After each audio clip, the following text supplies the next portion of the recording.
So good morning, everyone. Let me first thank the organizers of this seminar for giving me this opportunity. It's a pleasure to be here, to be talking to this group of teachers in this esteemed and elite institution. Uh, the topic is curriculum framework, and I'm not going to get into definitions of syllabus, curriculum, textbook, and curriculum framework. But let me begin with a question. I'm not like Anita, I don't ask very difficult questions. So I'll ask only a very easy question. So what is the boiling point of water?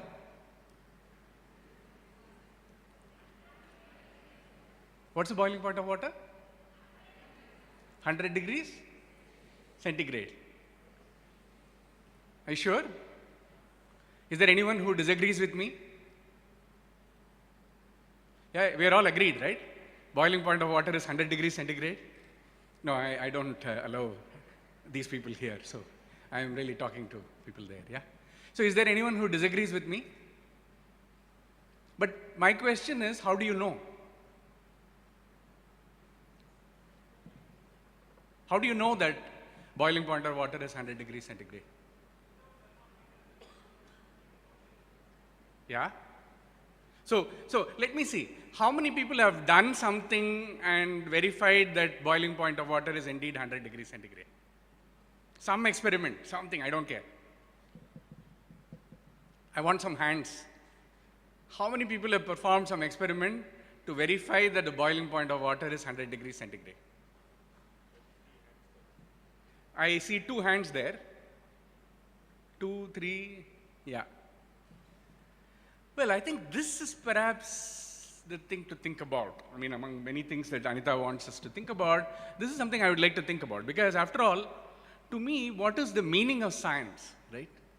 The chairperson was raising questions about how many scientists and how many per million and how many innovation and so on. I am not, it's all too big for me, right? I'm more worried about this. What's the purpose of science education? What's the meaning of science? What is truth in science? I'm a mathematician.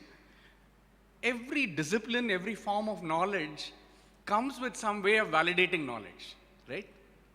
Now, in mathematics, the validation of knowledge is by proof. In some sense, that's the basic dictum of mathematics. The basic dictum of science is experimental verification, right? So if I understand science, it means that whatever I accept as knowledge is based on experimentation.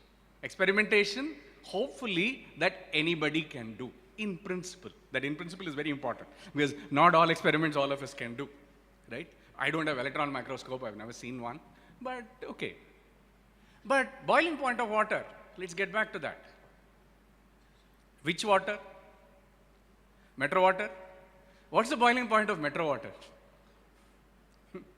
What's the boiling point of well water? What's the boiling point of Kaveri Thanni in Trichy? Would it be different? Would it be the same? Okay, I am associated with Tamil Nadu Science Forum, as I was introduced. I have done this with many groups of teachers, groups of children, many, many times. And I assure you, I never got 100. Firstly, it's not easy because, as somebody pointed out, that my friend there, you can't use your clinical thermometer, right? Clinical thermometer doesn't give you 100 degrees centigrade anyway. So you have to, do something different, okay? But the point is, we never got 100 degrees, right? It was always 98, 98 point something, 100.2. The closest I have ever got is 100.2. And 102 is quite normal. But one thing, I never got 76 degrees. I never got 142 degrees. It was always in the range somewhere around 98 to 102, maybe 97 to 103. Not much bigger than that. So what's going on? If that is what it means, so I know there are many science teachers here, I'm not making fun of anyone. Of course, it depends on dissolved solids there, what kind of minerals you've got, all that will change the boiling point. But then, in what is the sense of a textbook saying the boiling point of water is 100 degrees centigrade, and we all repeat, when a question is asked, teachers are more shy. If children had been sitting in this room, I would have had a huge chorus shouting 100 degrees centigrade, right? Because that's firm knowledge, unquestioned knowledge. I mean, Anita was talking about children creating knowledge. No, children constructing knowledge. Every child must construct knowledge in the classroom or wherever. How do you construct such knowledge?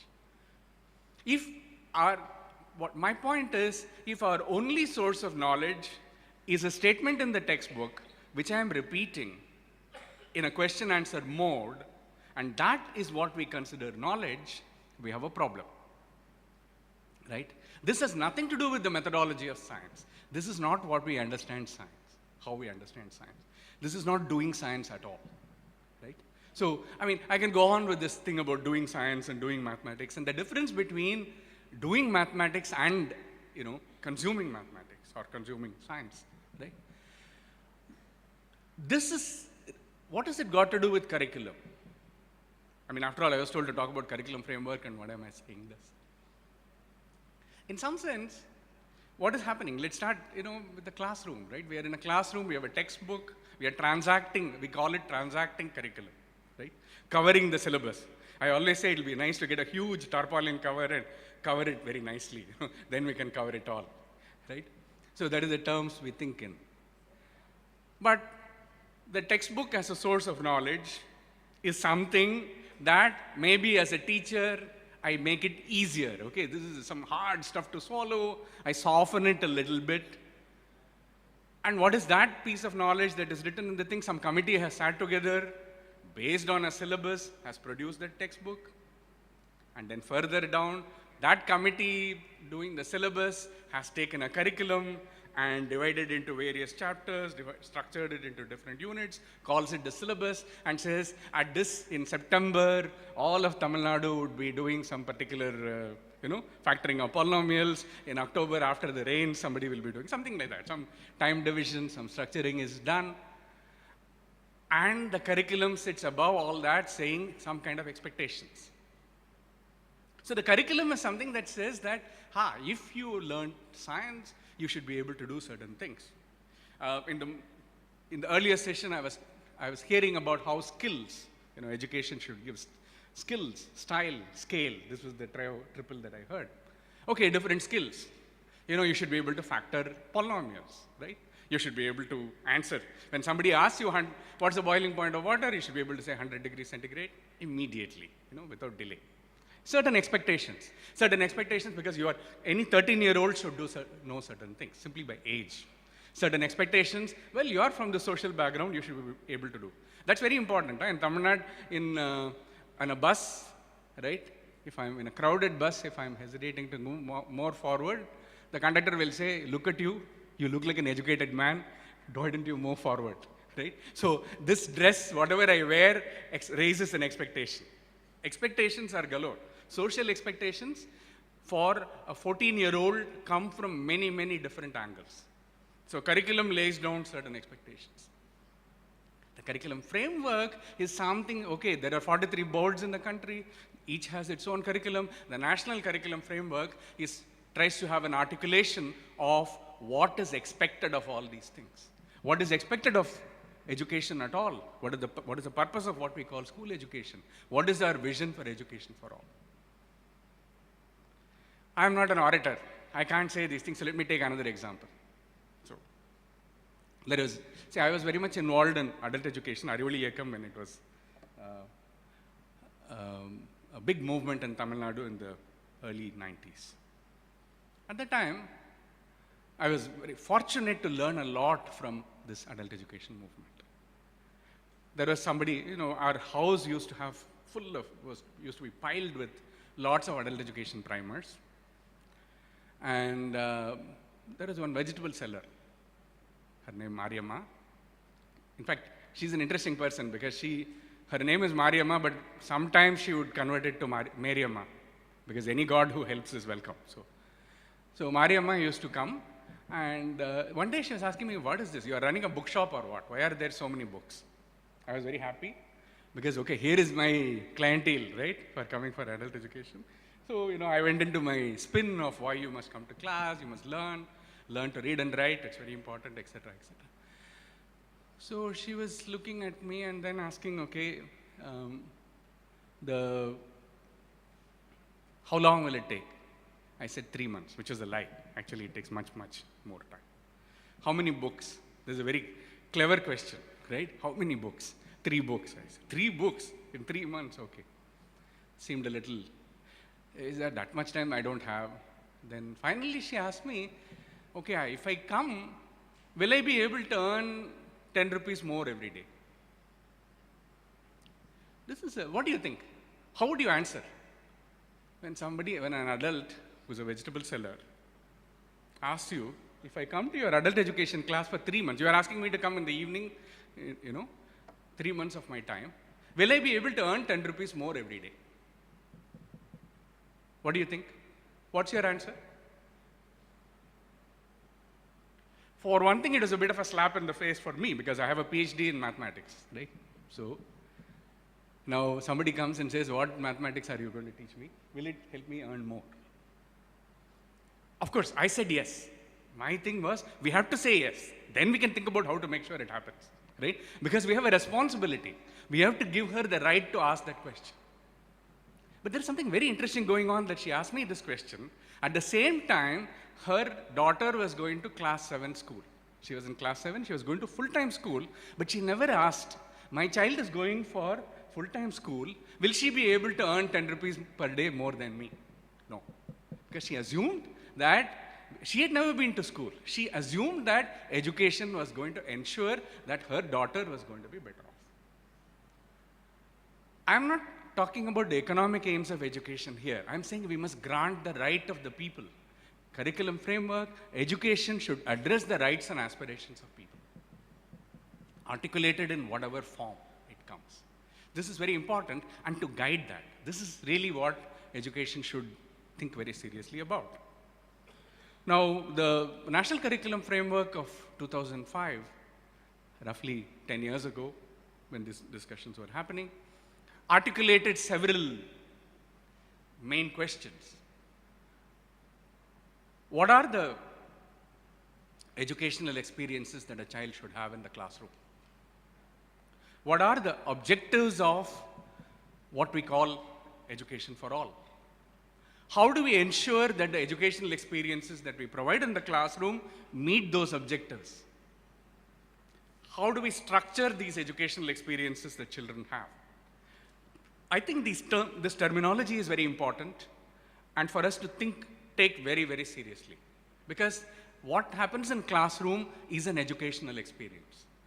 But it's a structured educational experience, because it's not that children are not learning outside the classroom. Of course, children learn enormously outside the classroom. Think of all the things that are very important for life, right? When you get up in the morning, you should learn to brush your teeth. It's very important. I don't know, other animals don't have to brush their teeth, but we need to, right? So it's extremely important to brush your teeth, become clean, take a shower, all that, put on, change, clean your clothes, all this. These are all very important things that school doesn't teach you. And, taking care of elderly people, a little baby, taking care of a little baby, which is extremely difficult. School doesn't teach you. Many, many important things in life you learn outside. And of course, cinema and media, huge influences. So they're all educational experiences in the life of a child. But what is different is a structured educational experiences. And that's what we are offering, right? So curriculum has to address that very seriously. And then the National Curriculum Framework offers some certain very important guidelines to connect knowledge outside the classroom with classroom experience. This is extremely important, and perhaps not something that we take as seriously as we should. In the life of the child, whatever is the child's understanding and life experience, how do we connect whatever structured knowledge, whatever science, whatever history, whatever sociology, whatever mathematics that we teach, how does it relate to the child's own life, lived experiences? There are many, I don't want to list and go through in the limited time. What I'm trying to point out is that the goals of education, Anita has already raised this question, another important guiding principle that is to move away from rote education. One of the important guiding principles that National Curriculum Framework talks about is this. And the other one of preparing a child for a democratic polity. The very important idea of a curriculum, a national curriculum, when we talk about a vision for education for all, these questions are very important because we are asking not about, remember that Mariamma and her question, right? We are talking about education for all. What do we mean by that? What kind of education? So we have Right to Education Act, we are talking about, everyone coming to school, but what kind of education are we providing? Thus, the education, in the morning again, there was this question about children questioning teachers, right? Children raising questions. But what we are preparing are not children who question, but who provide answers, who provide rigid answers given in the textbook. Let's get back to the boiling point of water. We are very good at producing children who will provide the exact answer to that question. But I want children who raise questions, who ask me which water. Is it well water? The success of a classroom should be determined by the questions that the children raise. The kind of questions that the children raise. Every school, I hope, will have a database of questions that children ask. Database of questions that we could not answer. Database of questions that are difficult for us to answer.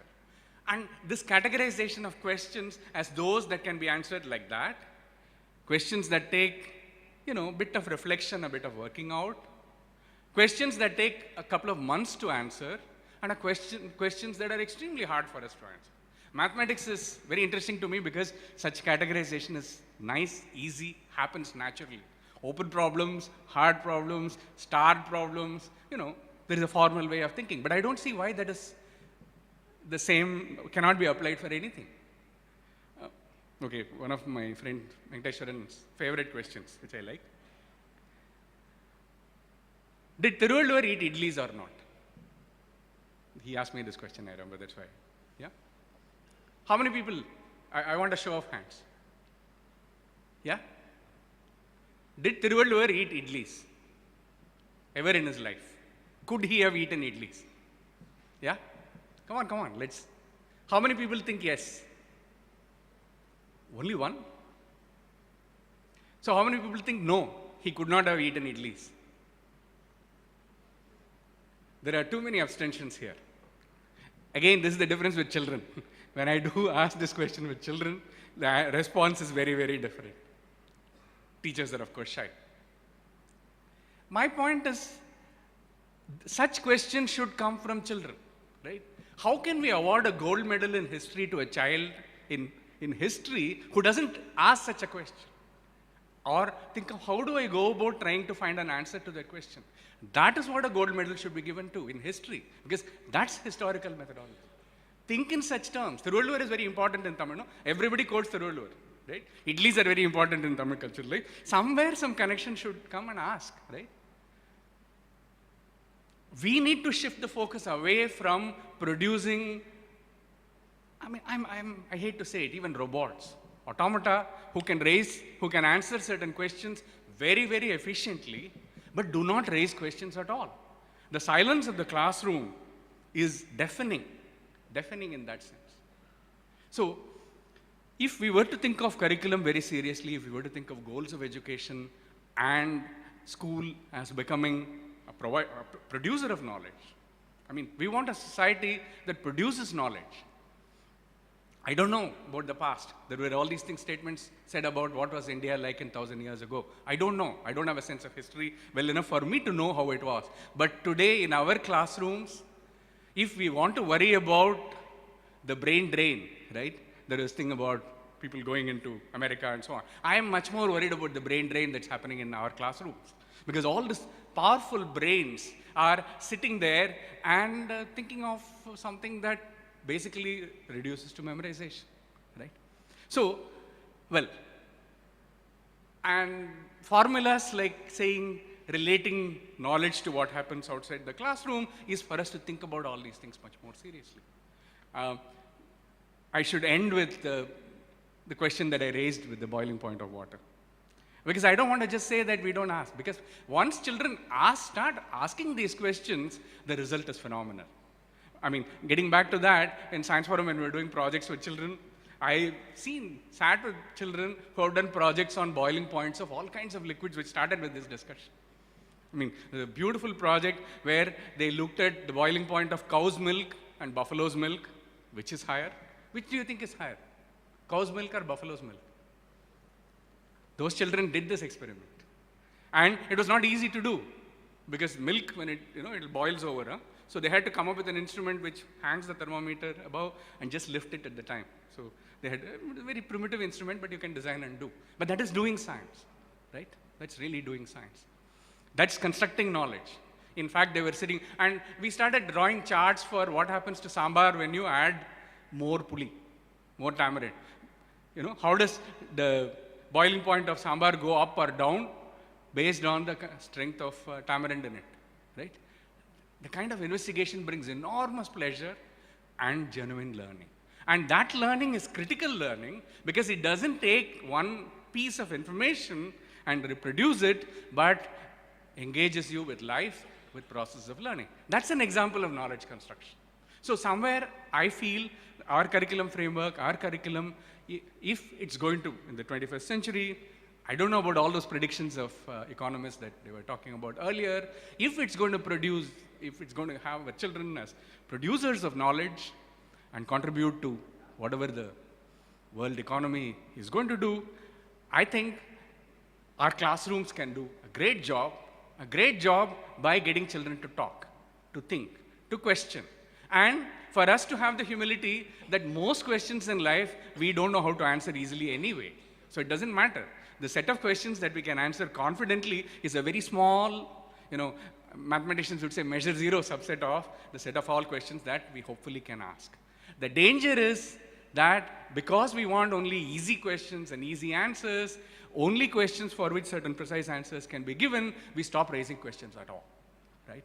And if we can generate that and generate notions of critical debate, notions of discovery, notions of enjoyment that comes through discovery, through genuine learning, we can really change the shape of learning and education and turn education around. And I think that's certainly possible as well, but we need to, remove our blinkers, put on new kinds of glasses, new t-shirts or whatever, and think afresh. Now, maybe I've moved very far away from the national curriculum framework that I was talking about. There is a need to review what the curriculum framework says, but there is also a danger when, as we see in Tamil Nadu or in the country also, every change of government means completely change of this thing. We need curricular continuity as well. We need rationale. We need rationale for what we understand, how curriculum should be going. Articulating this vision, articulating this is not a one-time job. I understand that it happens continuously, but this continuity has to be based on practices that we ourselves question continuously and develop. And we need fora for thinking about these things, debating these issues. We need to talk a lot more about basically what underlies the whole process of pedagogy, curriculum transaction, textbooks, syllabus, curricula. Teacher participation in this is extremely important. And if I would say some new priorities have to be set up for our curriculum framework, I would put that as the top priority: teacher participation, teacher capacity building for doing that. Because tomorrow, if by a magic wand, this group is asked to provide new curricula, it doesn't mean that we can do it. Enormous capability is needed. Engaging with it, the kind of our own attitudinal change that is needed, the way to relook at our own training and what we do. I think this is a priority that needs to be taken up. And if conferences and seminars like this can sow questions in our heads, raise more issues, and we start talking, it'll be a great beginning. Thank you very much.